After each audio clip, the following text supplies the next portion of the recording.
abantu bo mu muryango wanjye bose babazanye iwacu batangira kubatemagura kandi barabishe, nta muntu batemye ngo agende yakomeretse ariko wenda rokoke, oya barabishe.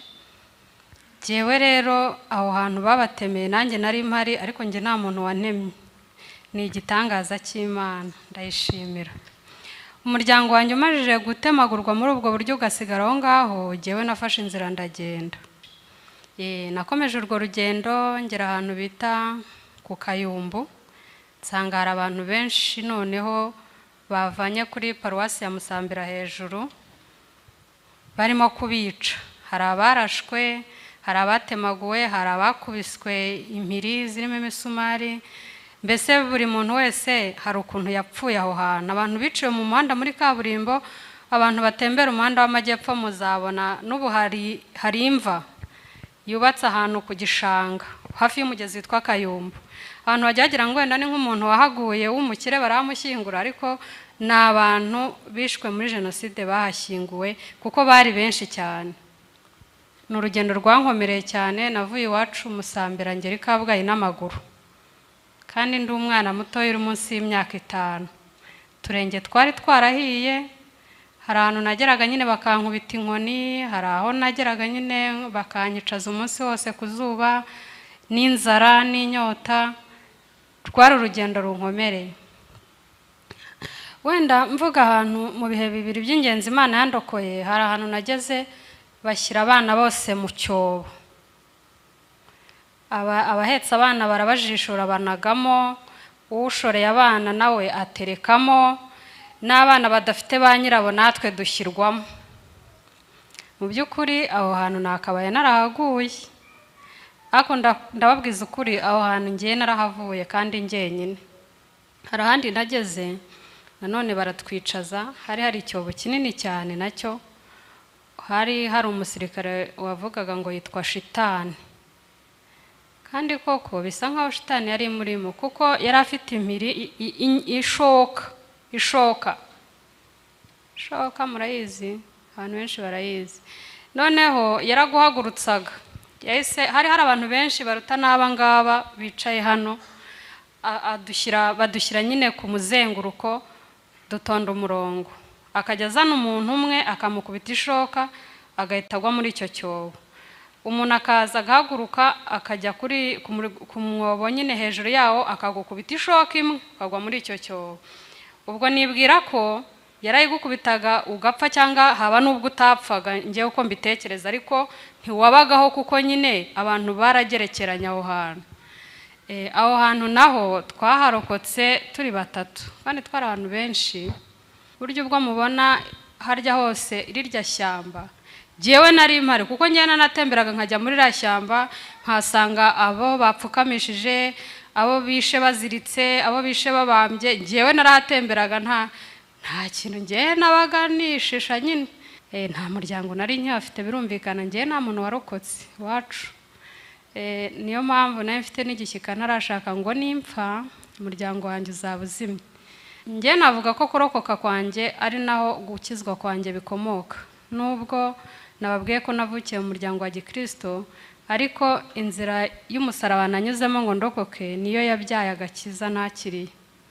Ndibuka ko nari mfite igisebe ku kaguru, nari naratewe n'interahamwe yankubise imiri iriho umusumari. Igisebe cyanga gukira, cyarandyaga ninjoro, nkarara ntasinziriye, nkarara ndira, nkarara nabi. Noneho rimwe ndavuga ngo Mana, ubu iki gisebe nagikira gute? Cyatangiye kugenda cyegerana, kandi kugira ngo wumve ko kitari igisebe cyo gukira, isazi yajyaga ijyamo hari haripfukuye cyane, ikajyamo ikaduhira, nkumva irimo iranshima, nkumva ni byiza. Yinjiye muri uwo mwobo, jewe ubundi byajyaga kuba ari umunsi nakabaye narapfuye kwa 2, none dore no kwa 3 ndiho. Ndashimira Imana cyane. Nkuko Bishop yavuze, nitwa Yvonne Ingabire, navukiye mu karere ka Kamonyi. Navukiye mu karere ka Kamonyi muri Musambira, ntago ari kure cyane uvuye hano, ntago itikigera muri 2. Nari mfite umuryango nk'ibisanzwe ko umuntu avukira mu muryango, nari mfite n'abavandimwe twari batatu mu rugo. Iyo ntekereje ababyeyi banjye, mama wanjye ashobora kuba yaranganaga nk'ukungana uyu munsi, kuko ni njye mwana mutoya wari uhari. Ntago nari mfite imyaka 5, ntago nari nyifite, ariko ndabyibuka. Nibuka ko uwo munsi jenoside iba iwacu itangira iwacu mu gace k'iwacu twari Bwenge.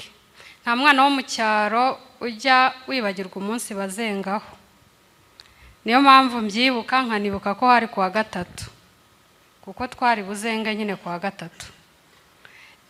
Umunsi rero wo kwenga nari nabukereye nyine nk'umwana witeguye kurya imineke, kuko nibyo biba bihimbaje umwana wo mu cyaro, ariko iwacu ntibatarura, nkakomeza nyine nshyugumbwa ngo ndebe ko batarura, ntibyaba. Naho habaye ikibazo jewe sinzi kiriho, mbona mu rugo birahindutse, bazanye n'abandi bantu mu muryango bari batuye hirya no hino. Kera abantu baturaga ku musozi umwe ari umuryango umwe. Abantu bo mu muryango wanjye bose babazanye iwacu, batangira kubatemagura, kandi barabishe. Nta muntu batemye ngo agende yakomeretse ariko wenda rokoke, oya, barabishe. Jewe rero aho hantu babatemeye nanjye nari mpari, ariko nge nta muntu wantemye. Ni igitangaza cy'Imana, ndayishimira. Umuryango wanjye umajije gutemagurwa muri ubwo buryo ugasigara aho ngaho, jewe nafashe inzira ndagenda. Ntago nari umwana uzi ahantu najya, cyane ko ubuzima twarererwagamo nubwo guhama hafi aho, kuko n'ubundi umwuka mu bantu ntago wabaga ari mwiza. Umwana muto ntago bamurekaga ngo agende asabane cyangwa asabagire, kuko imibanire n'ubundi yari yarapfuye kuva kare. Nabonye rugari rero uwo munsi mfata inzira ndagenda, ngeze mu muhanda nsanga n'undi n'abantu benshi nabo barimo baragenda. Ntangira urugendo rwo kuva mu rugo, ariko ntaho ngiye. Ndimo ndabivuga vuba kugira ngo iminota irangire nabirangije. Nakomeje urwo rugendo ngera ahantu bita ku Kayumbu, nsanga hari abantu benshi noneho bavanye kuri paruwasi ya Musambira hejuru, barimo kubica. Hari abarashwe, hari abatemaguwe, hari abakubiswe impiri zirimo imisumari. Mbese buri muntu wese hari ukuntu yapfuye aho hantu. Abantu biciwe mu muhanda muri kaburimbo, abantu batembera umuhanda w'amajyepfo muzabona n'ubu hari imva yubatse ahantu ku gishanga hafi y'umugezi witwa Kayumbu. Abantu bajyagira ngo wenda ni nk'umuntu wahaguye w'umukire baramushyingura, ariko ni abantu bishwe muri jenoside bahashyinguwe, kuko bari benshi cyane. Jewe rero mu buzima bwanjye n'ubusanzwe hari ukuntu Imana yandemanye confidence, sinjya ngenda ameze gutya, ngenda iteka ameze gutya, kuko mpora numva ndi mukuri. Iwacu navukiye mu muryango wa Gikristo, twigishwaga gusenga no kubaha Imana, nubwo Imana ntari inyizi nkurikije uko ubumbizi, ariko numvaga ari ngombwa ko nubaha Imana. Rero ibintu by'amanyanga by'iki byo ntago nari mbifite. Niyo mpamvu muri jenoside y'abandi bihishaga ngiye nabaga ngenda ku mugaragaro, na cyane ko ntari nzi nyine niba ngomba kwihisha cyangwa ntabizi. Ibyo ntabyo nari nzi pe, gusa nari nzi ko ari akaga, kuko ni urugendo rwankomereye cyane. Navuye iwacu Musambira ngera i Kabgayi n'amaguru, kandi ndi umwana muto uri munsi y'imyaka 5. Turenge twari twarahiye, hari ahantu nageraga nyine bakankubita inkoni, hari aho nageraga nyine bakanyicaza umunsi wose ku zuba n'inzara n'inyota. Rwari urugendo runkomereye. Wenda mvuga ahantu mu bihe bibiri by'ingenzi Imana yandokoye, hari ahantu nageze bashyira abana bose mu cyobo. Abahetse abana barabajishura banagamo, ushoreye abana nawe aterekamo, n'abana badafite ba nyirabo natwe dushyirwamo. Mu by'ukuri aho hantu nakabaye narahaguye, ariko ndababwiza ukuri aho hantu ngiye narahavuye kandi njyenyine. Ni igitangaza cy'Imana, ntabwo nzi ikintu Imana imbitsemo, kuko nibaza ko gikomeye. Impamvu aho hantu nahavuye ndi umwana njyenyine, kandi cyari icyobo kinini cyuzura abana pe. Noneho baravuga ngo niko ngo mwatuyokamo. ngo buri wese nyine akavuga amazina ye n'amazina y'ababyeyi. Njye ntago nari nyazi mu by'ukuri, narajijinganyaga. Noneho njijinganyije aravuga ngo ariko ngo kari akantu ko ngo ko ari keza cyane, ngo dore iyo marende yako. Umwe aramubwira ati gakuremo turebe tukabaza iwabo. Ankuramo arambaza ngo iwanyu ni he? Ni Musambira. Icyo nari nkizi, ariko utambaza ngo no kwande bya bindi tumenyera umwana muto yabazi papa na mama nta bindi.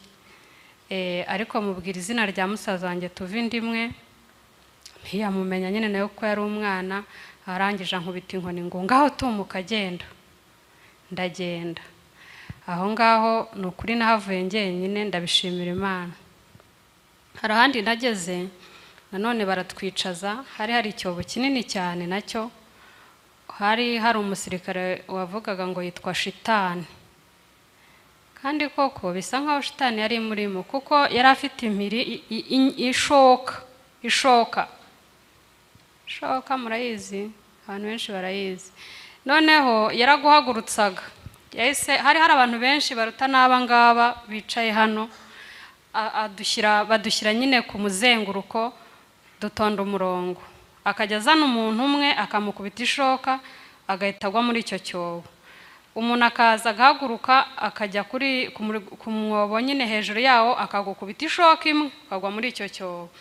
Ubwo nibwira ko yarayigukubitaga ugapfa cyangwa haba n'ubwo utapfaga, ngewe uko mbitekereza, ariko ntiwabagaho kuko nyine abantu baragerekeranya aho hantu. Aho hantu naho twaharokotse turi batatu, kandi twari abantu benshi. Ubwo ni inzira ijya i Kabgayi, uva i Musambira ujya i Kabgayi.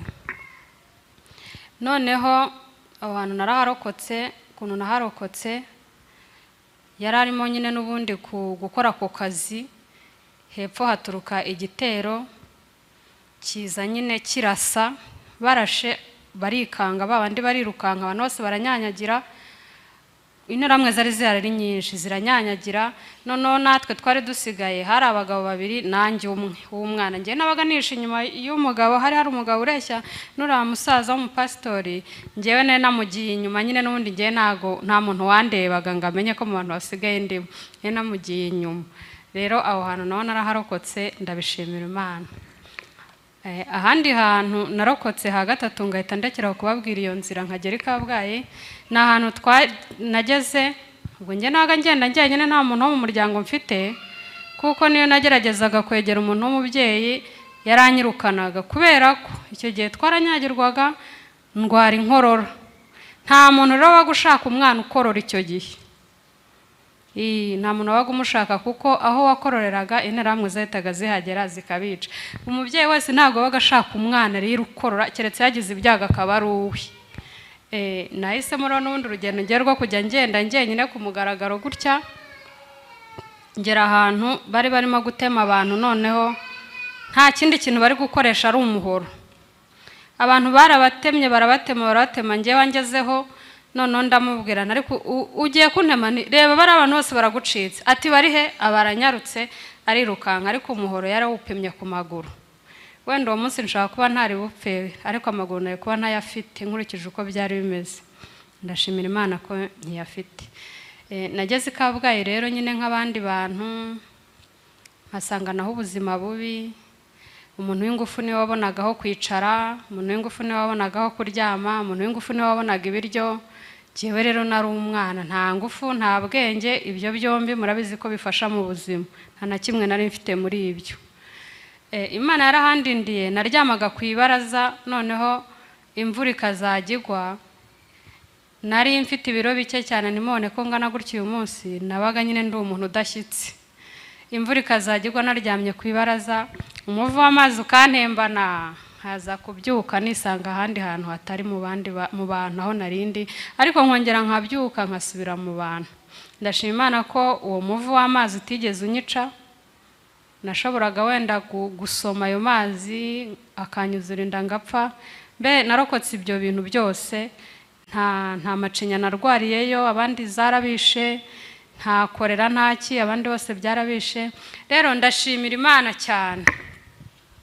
I Kabgayi naraharokotse, nubwo naho haguye abandi bantu benshi sinshaka kubigarukaho.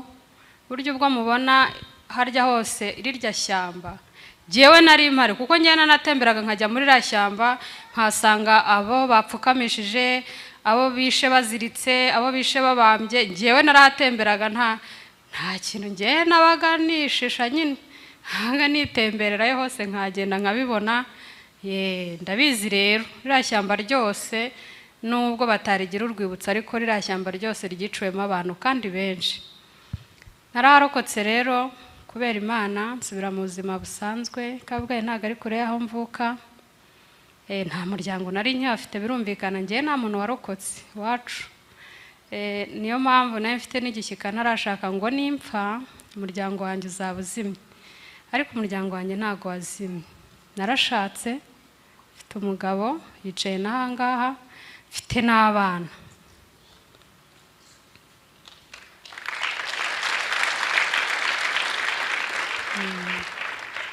nanjye naciye mu ishuri nk'abandi bana bafite imiryango narize ndetse ngera no muri kaminuza nta bumuga mfite bwatewe no kuba ntafite umuryango mbayeho nk'abandi bantu uko babayeho uko mubayeho nanjye niko mbayeho ndashimira Imana rero ko muri urwo rugendo rwo kurokoka rwari rukomeye njye navuga ko kurokoka kwanjye ari naho gukizwa kwanjye bikomoka nubwo nababwiye ko navukiye mu muryango wa Gikristo ariko inzira y'umusaraba nanyuzemo ngo ndokoke niyo yabyaye agakiza nakiriye ndibuka ko nari mfite igisebe ku kaguru nari naratewe n'interahamwe yankubise imiriro iriho umusumari igisebe cyanga gukira nkimarana imyaka myinshi mu 1999 nari nkigifite ariko cyaratangiye kuma mu buryo cyumye nabwo n'uburyo bw'igitangaza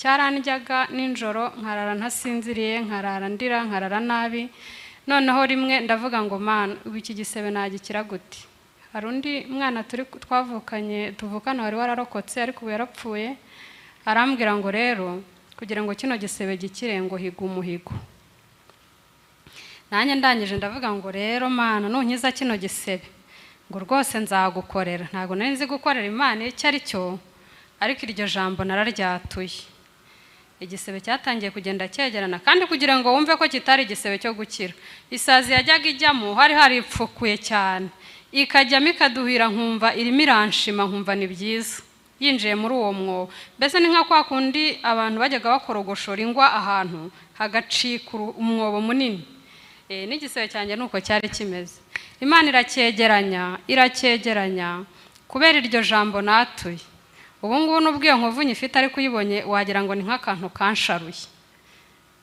nago biri kuri urwo rwego rero maze kuvuga gutyo Imana yegeranyije igisebe cyanjye kirakira nanjye ntangira gusohoza ibyo nabwiye Imana kandi no muri ibyo bihe nabwiye Imana ngo nundera nkageza imyaka 25 ntago nari nzi Imana mbwira imbaraga ifite nta nubwo nari nyizi gusa nari nzi ijambo Imana reka mvuge gutyo ngo nundera nkageza imyaka 25 numvaga ari yo myaka nageza nkaba ndi umuntu ufatika nibura ngo nzaguha ngo ihene numvaga ihene ari cyo kintu nzabona kingoye numva nyine iyo ugiye gutanga impano ku muntu ukunze cyane umuha ikintu cy'agaciro numvaga nyine ihene yitwa iyanjye ari cyo kintu nzabona nkumva nyine kirakaze nkagiha Imana ariko Imana yangire neza ntago nayihaye ihene imwe kuko nibuka ko ngiye guhigura umuhigo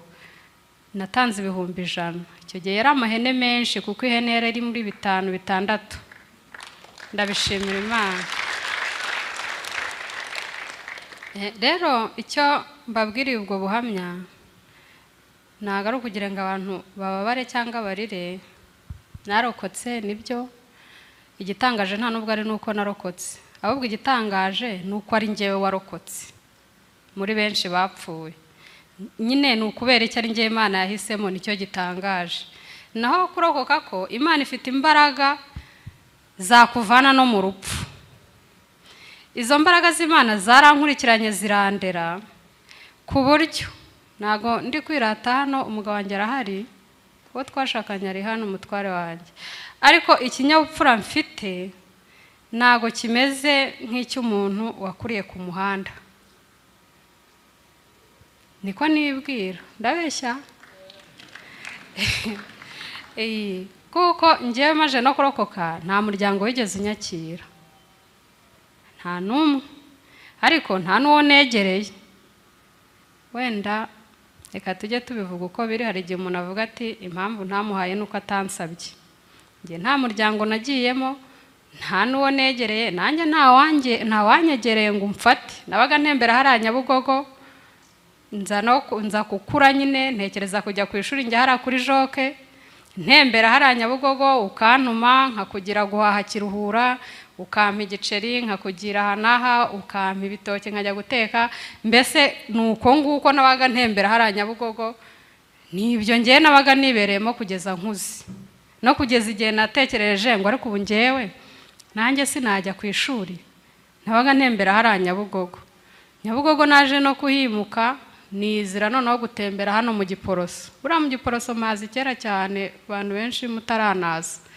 Ntembera hariya mu Giporoso, hari abantu bacuruza muri Sari Motori bakantuma, cyangwa akambwira ati akansigaho we afite ibyo yigiriyemo nkamucururiza kandi simwibe. Ibyo bituma abantu bankunda, nubwo bankunze nta wanshyize iwe, ariko nibura nabakuragaho imibereho. Ndakura, cyakora ngiye gushaka, hari umukecuru wambwiye ati rwose nta mukobwa wo kuva muri ghetto. Icyo gihe nanjye narateye imbere nyine nkodesha. Ubundi nabaga mu nzu nyine zidakinze, zirangaye nyine zidafite ba nyirazo, aho barimo kubaka nka hariya hacu. Njyewe akaba ariho nzajya menya izo karitsiye nabaga nziza, akaba ariho nirarira. Kugeza igihe natereye imbere rero mu mutwe no mu mufuka, noneho nangira gukodesha. Nibuka ko inzu ya mbere nabayemo nayishyuraga 500, ariko ubundi nabaga nitemberera aho hose. Nta byago byinshi nahuriyemo nabyo, nubwo wumva natemberaga nta nzara nagize, nta bibazo, ntabyo. Nabyo ndabishimira Imana, kuko abenshi bari muri ubwo buzima twatemberanaga.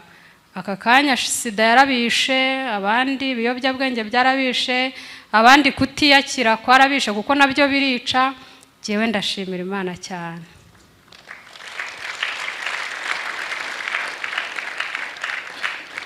Nsoza rero, nk'uko umubiri wa Kristo wubakwa buri munsi, buriya n'uwa Gehinomu wubakwa buri munsi.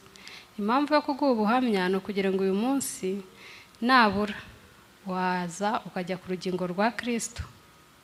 Kandi buri igikomeye cyangwa ikibi ntago ari uko umuntu yamenetse, ahubwo ikibi ni uko umuntu yajanjagurika.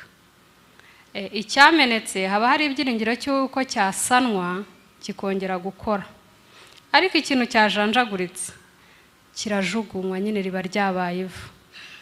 Imana rero idufashe. Wenda ubwo iryo ni ijambo nabwira abagenzi banjye baciye muri ibyo bihe, nababwira ngo igikomeye kibi kurushaho ni uko wajanjagurika, naho kumeneka ko haracyari ibyiringiro ko umutima wasanwa. Natwe rero twicaye aha no kwitonda cyane, kubera ko icyasanwe akenshi bashyiraho papier kora, ubundi bagashyiraho kore n'ibindi bintu byinshi bisana, murabizi. Aharaho ijambo ryawe ryiza ryaba kore ku mutima wamenetse ukongera ugakora. Ahari ijisho ryawe ryiza ryaba papier kora ku mutima wamenetse ukongera ugakora. Imana ibahe umugisha.